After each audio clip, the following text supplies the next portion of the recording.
ये film Tammy नाम की एक खूबसूरत लड़की की कहानी है जिसने अपने लवर को खो दिया और कैसे वो एक टीरेक्स में बदल गया। ये सब हम देखेंगे इस वीडियो में। तो वीडियो को शुरू करने से पहले वीडियो को लाइक और चैनल को सब्सक्राइब जरूर कीजिएगा। फिल्म की शुरुआत टैमी नाम की एक खूबसूरत लड़की के साथ होती है। कॉलेज में टैमी का माइकल नाम का एक अच्छा दोस्त है। माइकल टैमी की सुंदरता का दीवाना है और उम्मीद करता है कि वह उसका बॉयफ्रेंड बनेगा। फिर वे दोनों अपने दोस्त बायरन से मिलते हैं और जब वे घर जाने वाले थे तब माइकल ने टैमी को एक फूल देते हुए उसके लिए अपने प्यार का इजहार किया, लेकिन टैमी ने माइकल को मना कर दिया क्योंकि उसका पहले से ही एक बॉयफ्रेंड है। इसके अलावा उसका बॉयफ्रेंड बिली कॉलेज के सबसे खूंखार लड़के के नाम से जाना जाता है। टैमी नहीं चाहती कि माइकल के साथ कुछ बुरा हो। माइकल ने तब मजाक करते हुए उस फूल को खा लिया जो उसने टैमी को दिया था। अचानक बिली अपने दोस्तों के साथ आ गया। माइकल का टैमी के साथ होना बिली को बिल्कुल भी पसंद नहीं आया, इसलिए बिली और माइकल के बीच लड़ाई हो गई। फिर बिली ने माइकल के बॉल्स को तब तक निचोड़ा जब तक वह दर्द से चीख नहीं पड़ा। तभी माइकल ने भी बिली की बॉल्स को लपक लिया। फिर दोनों के बीच की लड़ाई कब एक दूसरे की बॉल्स के बीच की लड़ाई बन गई पता ही नहीं चला। किस्मत से पुलिस समय पर पहुंच गई और दोनों को रोक लिया, लेकिन पुलिस ने सिर्फ बिली को अरेस्ट किया क्योंकि उसने कैंपस में कई बार परेशानी खड़ी की है। बिली और माइकल की लड़ाई के देखकर टैमी निराश हो जाती है और वहां से चली जाती है। फिर बायरन माइकल को बोलता है कि टैमी का दिल जीतने के लिए उसे हिम्मत नहीं हारनी चाहिए। तभी सीन शिफ्ट होता है एक लैब में जहाँ डॉक्टर विंचेस्टर नाम का एक प्रोफेसर अपने टी-रेक्स रोबोट की तारीफ कर रहा है, लेकिन टी-रेक्स अभी भी एक कंप्यूटर से कंट्रोल होता है। प्रोफेसर चाहता है कि वो अपने रोबोट के सिर को एक इंसान के दिमाग से जोड़ के अपने टी-रेक्स को जिंदा कर दे। वो अपने टी-रेक्स को मिलिट्री वेपन में बदलना चाहता है। दूसरी ओर उदास टैमी माइकल को फोन करती है और उसे अपने घर आने के लिए कहती है। माइकल इससे बहुत खुश होता है और वह तुरंत टैमी के घर के लिए निकल जाता है। टैमी के घर पहुंचकर माइकल दीवार से चढ़कर उसके कमरे तक पहुंचता है और उसे बिली के दोस्तों ने देख लिया था और ये बात वो बिली को बताने के लिए जाते हैं। उस रात टैमी और माइकल ने बहुत अच्छा समय बिताया। टैमी ने ये भी बताया कि असल में वो माइकल को पसंद करती है, ना कि बिली को। वह बिली का इस्तेमाल सिर्फ कैंपस में अटेंशन पाने के लिए करती है। कुछ ही समय बाद बिली और उसके नाराज दोस्त टैमी के घर आ जाते हैं। माइकल तुरंत खिड़की से भाग जाता है, लेकिन बिली ने माइकल को देख लिया था। इसके बाद माइकल ने बचने की बहुत कोशिश की, लेकिन बिली और उसके दोस्तों ने उसका पीछा किया और बेसबॉल बैट से माइकल को मार के गिरा दिया। इसके बाद माइकल को मरने के लिए उसे एक जंगली जानवरों के पार्क में छोड़ देते हैं। वे चाहते हैं कि माइकल को पार्क में जंगली जानवर खा जाए। माइकल डरते हुए उठा और भागने लगा क्योंकि अचानक एक शेर उसके पीछे लग गया था। उसने एक पेड़ पर चढ़ने की कोशिश की, लेकिन पेड़ पर एक ब्लैक पैंथर था। माइकल डर गया और शेर ने उस पर हमला कर दिया। किस्मत से एक फॉरेस्ट रेंजर आया और उसने शेर को गोली मार के भगा दिया। इसके बाद माइकल को हॉस्पिटल ले जाया गया। अगले दिन टैमी और बायरन हॉस्पिटल में माइकल को ढूंढते हैं। शेर के हमले की वजह से माइकल कोमा में जा चुका होता है। अचानक बिली हॉस्पिटल में दिखाई दिया। गुस्से में टैमी ने तुरंत उसकी बॉल्स को लात मारा और उसे भगा दिया और यहाँ पर एक बार फिर बिली को अपनी बॉल्स में दर्द महसूस करना पड़ा। दूसरी ओर हम प्रोफेसर को देखते हैं जो कि हॉस्पिटल आया होता है और उन पेशेंट्स को ढूंढ रहा होता है जिनका इस्तेमाल वो अपने टी-रेक्स के लिए करेगा। हॉस्पिटल के डॉक्टर ने कहा कि एक मरीज कोमा में है। डॉक्टर ने प्रोफेसर के एक्सपेरिमेंट के लिए माइकल को लेने के लिए कहा। प्रोफेसर फिर माइकल के कमरे में जाता है और डॉक्टर बनने का नाटक करता है और टैमी को चिंता न करने के लिए कहता है क्योंकि वह माइकल की जान बचाने की कोशिश करेगा। इस बीच उनके सहायक हेल्गा ने चुपचाप माइकल के बिस्तर के बगल में मशीन के प्लग को निकाल दिया जिससे ऐसा लगे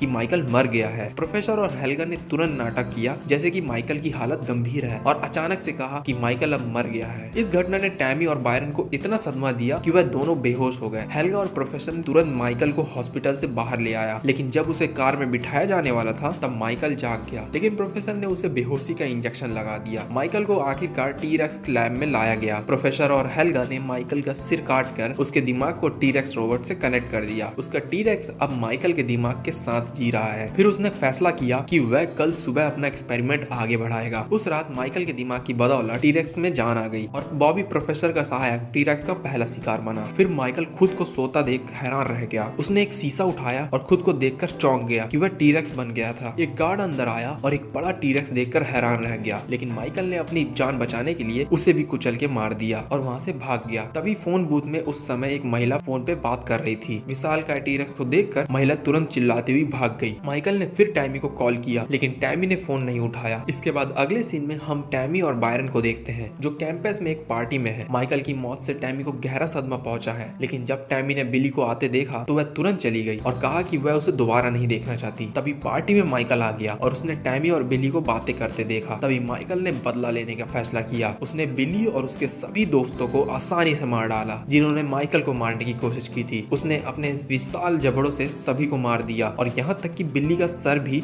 आसानी से कुचल दिया। माइकल ने डरे हुए बायरन को उठाया नहाया और उसके गंदे कपड़े साफ किए। ये सब देख के बायरन तुरंत भाग गया। कुछ देर बाद पुलिस मौके पर पहुंची पर उन्हें टी-रेक्स नहीं मिला, पर हर जगह लाशें बिखरी पड़ी थी। बायरन ने वही कहा जो उसने देखा, लेकिन किसी ने उसकी बातों पर विश्वास नहीं किया। अगले दिन प्रोफेसर और हेल्गा को पता चलता है कि उनका टी-रेक्स गायब हो गया है, लेकिन जब उन्होंने एंट्री गेट के सामने पहरेदार की लाश को देखा तो वे खुश थे, यानी उनका टी-रेक्स एक हथियार के रूप में इस्तेमाल किया जा सकता है। उस दोपहर माइकल टैमी के घर आया। टैमी जो अपने कमरे में थी, जब उसने खिड़की के बाहर एक टी-रेक्स को देखा तो चौंक गई। जब उसके माता पिता उसके कमरे में आए तो उन्हें टैमी कहीं नहीं मिली। फिर हम देखते हैं कि टैमी को माइकल एक खाली जगह पर ले आता है। फिर उसने एक फूल खाकर और उसे दिए गए कंगन की ओर इशारा करके संकेत किया कि वही माइकल है। टैमी ने महसूस किया कि उसके सामने जो टी-रेक्स है वो माइकल है। वो बहुत खुश हुई और तुरंत ही उसे कसकर गले लगा लिया। भले ही माइकल अब एक डायनासोर है, लेकिन टैमी खुश है कि वो जिंदा है। टैमी जो अपने घर लौट आई, उसने माइकल के बारे में किसी को ना बताने का फैसला किया। माइकल के अंतिम संस्कार के बाद माइकल के शरीर को वहाँ से ले जाने के लिए बायरन की मदद लेने के लिए सोचा, ताकि वह माइकल के दिमाग को उसके शरीर में वापस कर सके। लेकिन ये बात प्रोफेसर पहले से ही जानता है कि माइकल टैमी की तलाश में आएगा। अंतिम संस्कार के बाद माइकल दूर से देखता रहा। अपने ही अंतिम संस्कार में ढेर सारे उपहार देखकर वह उदास हो गया। फिर वह फूट फूट कर रोने लगा। जब फ्यूनरल समाप्त हो गया तो टैमी ने तुरंत माइकल के ताबूत को खोला, लेकिन जब उसने देखा कि अंदर क्या है तो वह हैरान रह गई, क्योंकि अब माइकल के शरीर को कीड़ों ने कुतर दिया था। तभी पागल प्रोफेसर आता है और माइकल को ट्रक में चढ़ने के लिए मजबूर करता है, नहीं तो वह टैमी को मार डालेगा। लेकिन टैमी ने तभी प्रोफेसर और हेल्गा को धक्का दिया, जिससे वह कब्र में गिर गया। वहां से भागकर टैमी और बायरन माइकल के लिए एक डेड बॉडी खोजने के लिए मुर्दा घर जाते हैं। फिर वहां उसने सभी लाशें दिखाई और माइकल से पूछा कि वह किस लाश को अपने नए शरीर के रूप में इस्तेमाल करना चाहता है, लेकिन माइकल डिसाइड नहीं कर पाता। और तभी वहां पुलिस आ जाती है और वे तुरंत भाग गए। प्रोफेसर ने पुलिस को बताया कि उसका टी-रेक्स रोबोट चोरी हो गया। तभी पुलिस ने माइकल को ले जा रहे ट्रक का पीछा किया। पीछा तब तक होता रहा जब तक कि बायरन ने ट्रक को एक झील के सामने रोक नहीं दिया। बायरन के अचानक ब्रेक लगाने की वजह से माइकल पेड़ों में जाकर गिरता है। आखिरकार बायरन को गिरफ्तार कर लिया जाता है और पुलिस टैमी और माइकल का पीछा करना जारी रखती है। कुछ दूरी पर वे एक लड़की को टी-रेक्स की सवारी करते हुए देख बहुत हैरान हुए, जो कि बहुत तेज दौड़ रहा था। अंत में टैमी और माइकल पुलिस से बचने में सफल रहे। अगले दिन बायरन उसी जगह में आता है जहां माइकल छिपा हुआ है, लेकिन पुलिस ने उसका तब तक पीछा किया जब तक कि वे माइकल और टैमी के ठिकाने पर नहीं पहुंच गए। पुलिस शूट करने के लिए तैयार थी और उन्हें बाहर आने के लिए कहा। फिर टैमी और बायरन ने ब्रा से बना एक सफेद झंडा लेकर बाहर आए, लेकिन पुलिस अभी भी टी-रेक्स कहाँ है पूछती है। तभी वहाँ प्रोफेसर आ जाता है और कहता है कि टी-रेक्स उनका रोबोट है जिसे उन्होंने बनाया है और वो उन्हें कंट्रोल कर सकते हैं। इसके बाद पुलिस ने प्रोफेसर और हेल्गा को अंदर जाने दिया। जब वे अंदर गए तो माइकल ने तुरंत प्रोफेसर पर हमला किया और उससे मार डाला। फिर तभी माइकल को पुलिस ने गोली मार दी और वो अपना होश खोकर गिर गया। टैमी ये सब देखकर रोने लगी, क्योंकि उसने माइकल को फिर से खो दिया है। फिर हमें कुछ दिनों बाद का सीन दिखाया जाता है, जहाँ टैमी जो कैंपस से अभी अभी लौटी थी बहुत खुश दिख रही थी। वह तुरंत अपने कमरे में गई और यहाँ हमें पता चलता है कि उसने माइकल के दिमाग को बचा लिया है और अब उसे अपने कमरे में रखा है प्रोफेसर की तकनीक का इस्तेमाल करके। अब वो एक कैमरे की मदद से माइकल से बात कर सकती है और माइकल उसे देख सकता है। तब से टैमी हमेशा माइकल से बात करती है और उसे खुश करने के लिए उसके सामने डांस करती है और यह फिल्म यहीं खत्म होती है।